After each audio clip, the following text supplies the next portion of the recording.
Yo, what's happening? I just wanted to do a video named Canserbero as I haven't seen any YouTube videos on him in English, so I just wanted to obviously cover the recent news over the reopening of his case and his body being re-autopsied. The case had originally been ruled a suicide, although the public doubted it. It's good that his name's finally being cleared. I just wanted to bring some more attention to these subjects because this wasn't just like a rapper. He was very involved in like an advocate for change, a critic of corruption. Obviously made him a target for like a corrupt government. So yeah, less than a month before the 9th anniversary of Tirone, José González Orama, the only witness to his murder, his manager and Miss Natalia Mystica, revealed how the crime was committed. The ex-manager said that she drugged the rapper with a cup of tea and then stabbed her own husband before stabbing him. With help from her brother, she then threw the rapper's body from the 10th-story window. Previously, it was ruled at the time that he'd killed his friend Carlos Mola in a knife fight before jumping out the window. On Tuesday, Venezuela's Attorney General Tarek William C. released a video on statements reported on the 19th of December by Natalia and her brother Gilmaro, in which the two recounted what had happened on the night Canserbero was killed. His family and friends had always doubted the official version of events, and the case was reopened in the last month after huge pressure from them. Natalia Mystica claims that a problem had arose when on tour with the rapper in Chile, when the rapper's friend and producer Carlos, who's Natalia's husband, told her that they wouldn't be reimbursed for plane tickets that she bought, nor would she receive a share of the profits from the tour, which she claims she'd organised. She also says that she learned during the tour that Canserbero no longer wanted her as a manager, and Mystica and Carlos, 35, were a married couple and reportedly had been in a relationship for 10 years. She said, quote, "This hurt me a lot and left me with a lot of internal pain." She recalls the night of 19th of January 2015 when Canserbero and Molnar came to her apartment in the Venezuelan city of Maracay. She said the kids had left to stay at their grandmother and the chance arose to make them tea. Mystica says that she liked the tea with a powerful tranquilizer. When her drugged partner Carlos entered the kitchen where she was cooking dinner, she stabbed him in the neck and in the back and the arm. She said again, "Tyrone saw me, he was very worried, but also sleepy. I explained that it was an act of rage, that I hadn't been able to control myself. He, Canserbero, collapsed on the sofa. I stabbed him twice in the side in desperation. Then I called for my brother Gilmaro to help me resolve the situation." And Mystica says that her brother arrived with 3 officers from Venezuelan intelligence, Sabine. They finished arranging the scene in a way to make it look like a murder-suicide, meaning that they stabbed Carlos a few more times. My brother Gilmaro stabbed him 4 times. The rest the Sabine officials did, she explains. And Mystica describes how her brother beat Tyrone's face to make it look like he was involved in a fight. Then we were told to throw him out of the window to complete the murder-suicide scene, she says. Her brother Gilmaro backs up her account of the evening in a video statement, which is also being released by the Attorney General's office. Gilmaro had previously been on the news the day of the incident, which is quite eerie in retrospect. I'll show this footage now. Por el contacto y saludo a todas las personas que a esta hora sintonizan Noticias Globovisión. El hecho se registró aproximadamente a las 5:30 de la madrugada de este martes. Según familiares de Carlos Molnar, quien también era productor musical de Canserbero, el rapero en varias oportunidades habría presentado cuadros emocionales severos, por lo que Molnar constantemente le ayudaba a pasar las crisis. Toca la habitación, la puerta de Carlos. Carlos se levanta y va a hablar con Canserbero. Mi hermana lo ve y lo ve en un estado alterado. Mi hermana en ese momento se busca internet para ver qué situación se encuentra, porque ve que está en una situación psicótica. Estaba como alucinando Canserbero. No sé qué tenía exactamente, pero tiene un problema evidentemente emocional. Ella se ve que se va con Carlos se va con Can y después ve que escucha una pelea, ya se aterra, empieza a llamar al 911 para llegar a la policía. Después escucha unos vidrios y después escucha un silencio. A salir de habitación ve que está su perrito prácticamente afuera, se asoma y ve a su esposo, a Carlos, muerto, y sale corriendo para ahí y la vecina le dice, mira, se lanzó por el balcón. Alegó además que Canserbero y Molnar mantenían buenas relaciones personales y laborales, por lo que desmintió las informaciones que circularon a través de las redes sociales referentes a un posible crimen pasional. Esta es parte del reporte que tenemos hasta los momentos.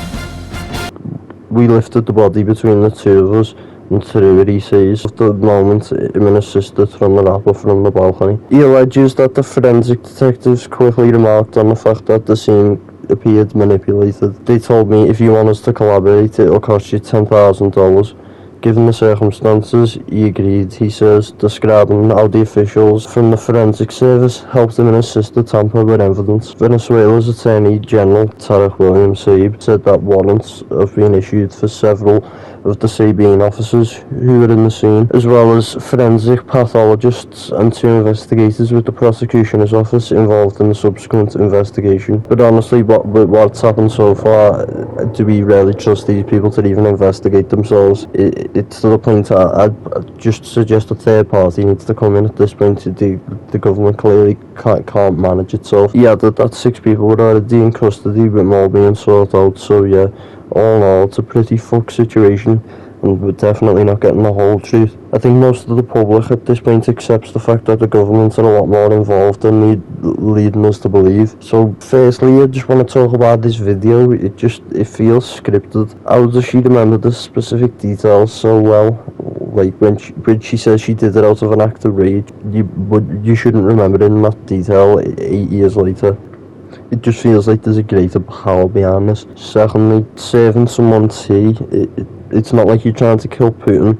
I just find it hard to believe that she'd pilled him with tea. To me, it just seems like maybe they'd just been set up as soon as they walked through the door. It looks like she's been threatened, or more specifically, her family is, for her to blame herself in such a way after all these years. It just seems a bit out of the blue. It definitely comes across like somebody's holding something over her and she's being forced to say these things. Like, why wouldn't she just file a lawsuit if she had a problem about getting paid? This seems like a ridiculous escalation of the situation. And why would she kill her own husband in such a fashion? It's just in the way in the video she describes what happened like a soldier or someone who's accustomed to such crimes. No shock, no trauma, and the fact that she left the country, to me it looks like a person or people have entered the premises, killed Canserbero and then exposed her in some way with threats or whatever, and just using her. But yeah, this is all speculation, just how much you're going to believe any of the parties involved, because she was the only woman there, so whether you want to believe her or not. It wouldn't surprise me if a witness or 2 goes missing, because this just seems to be stirring up more questions than it's answering. Finally, I'd like to say this perversion of justice is just not only infuriating for the loss, but also that they've tried to taint his legacy. They called him schizophrenic, said that he unalived himself. It just goes to show how corrupt the region is. I want to emphasize that today the name of Tirone González Canserbero is vindicated at a world level, at a national level. Totally and absolutely vindicated. Those who tried to muddy his name by placing him first as a murderer, then as a suicidal, and at the same time as a schizophrenic, are the ones who are going to pay for this serious crime, because apart from murdering him physically, they wanted to murder him morally. Tirone was obviously very outspoken, and they've just turned him into a martyr now. I believe what's important at this point is just carrying on. We're clearly not getting the old truth, and a lot of us are feeling like we're getting the wool pulled over our eyes, so we just need to find out who is being protected, what aren't we being told. But yeah, I think the main thing is it's a happy day knowing that Canserbero's name's being cleared, so yeah, just leave on that one. So yeah, in a bit. El día que no sienta nervios al rapear, no estaré vivo, como dije por ahí una vez. Yo creo que no he aprendido, no es que no he aprendido, no me nace esa actitud de artista, ¿sabes?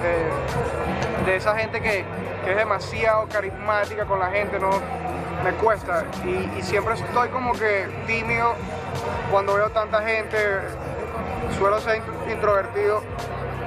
Y porque es todavía extraño para mí esta situación, pues, pero poco a poco me he ido entendiendo que fue lo que elegí para vivir y así voy a morir. Ahí está todo mi concepto, vida y muerte. Después de esto ya es bonus, ya después de todo lo que saque para acá es bonus. Creo que ya puedo morirme tranquilo. No sé si es un defecto o no, pero casi nunca ensayamos como deberíamos en teoría. Y ni yo mismo sé exactamente cómo va a salir ese set ahí. Siempre hay un toque improvisado, lo queramos o no.